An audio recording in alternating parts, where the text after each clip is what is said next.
You know that famous sentence from the Declaration of Independence, the one we all know by heart? Well, what if I told you it was almost completely different? And that one little edit by, of all people, Benjamin Franklin, changed absolutely everything.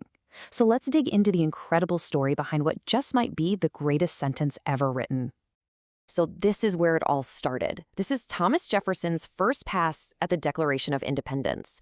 And his original words, he said these truths were sacred and undeniable. But then someone, you can see it right there, took a pen and, with these heavy, decisive strokes, basically rewrote the entire foundation of a new nation. And that one change, man, it just blows up this huge question. How did swapping out a couple of words manage to shift an entire philosophy from one based on religion to one based on reason? Let's find out. Okay, so here's our game plan. We're going to start with the sentence itself, then dive into that huge shift from sacred to self-evident.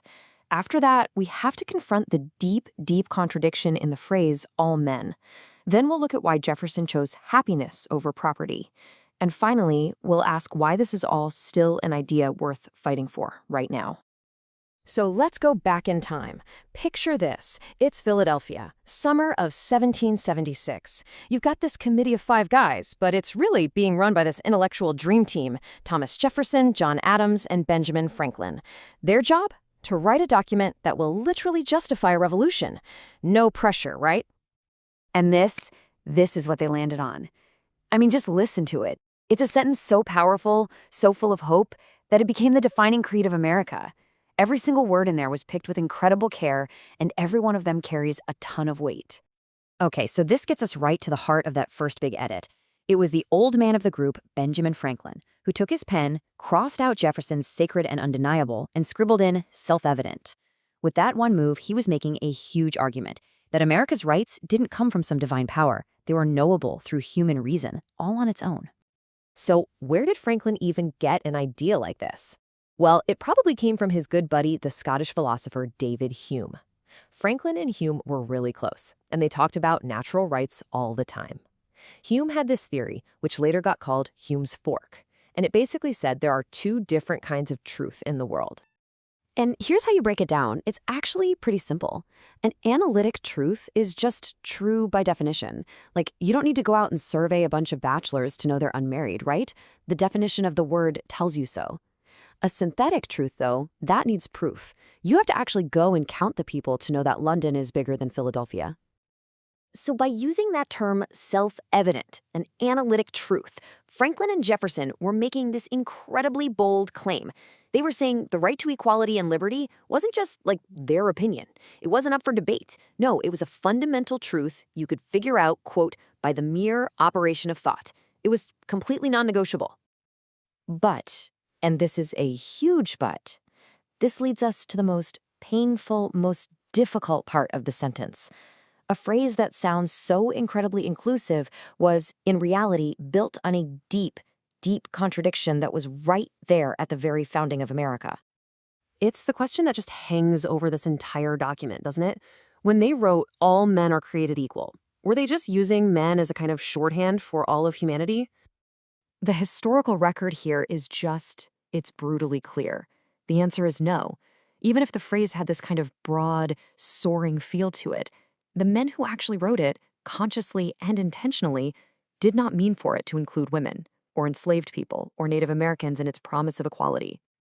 I mean, just try to wrap your head around the scale of this hypocrisy. In 1776, 1/5, 1 out of every 5 people in the colonies was enslaved. That's 500,000 human beings who were considered property by the exact same men who were declaring that all men were created equal. And women, they were completely excluded too. When Abigail Adams famously wrote to her husband John and told him to remember the ladies when they were building this new government, you know what he did? He basically laughed at her. He wrote back, "We know better than to repeal our masculine systems." And this contradiction, it was baked into nearly all of the key figures. Jefferson, the guy who wrote the Declaration, called slavery a cruel war against human nature, while he himself enslaved over 600 people. John Locke, the big philosophical inspiration, he actually profited from the slave trade. And even John Adams, who said slavery was repugnant, thought that actually doing something about it, pushing for abolition, was just too dangerous. But here's the thing. people can evolve, and Benjamin Franklin's life is kind of like a mirror for the long, painful moral journey of the nation itself. I mean, he started out as an owner of enslaved people, but over decades, his views shifted, and they shifted dramatically. By the end of his life, he was the president of an abolition society, actually petitioning Congress to end slavery for everyone, without distinction of color. All right, now let's turn to the final, soaring part of the sentence. Because here again, Jefferson made another small but hugely important change that has pretty much defined the entire idea of the American dream ever since. So he was getting a lot of his ideas from the philosopher John Locke, who had defined our natural rights as life, liberty, and property. But Jefferson, in this just moment of genius, he swapped out that last word. He didn't write property. He wrote the pursuit of happiness. And that one simple change totally transformed the entire goal of a nation. Suddenly, it wasn't just about protecting the stuff you own. It became about the opportunity for everyone, to seek fulfillment, to find meaning in their life, and to create a life of well-being. It was just a profoundly more hopeful and democratic idea.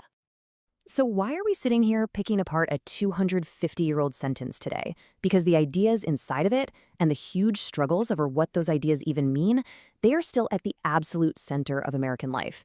The debate over who gets included and what opportunity really looks like, well, that debate is still going on. And if you look at the numbers, that pursuit of happiness, which for a lot of people just means the chance to build a better life for your kids, it feels like it's under threat. For kids born back in 1950, the odds of earning more than their parents were over 80%. But for kids born in the 1980s, it's less than 50-50. That core promise is slipping away. You know, at the signing of the Declaration, when everyone was terrified that this whole revolution thing might completely fail, Benjamin Franklin dropped this witty but deadly serious warning.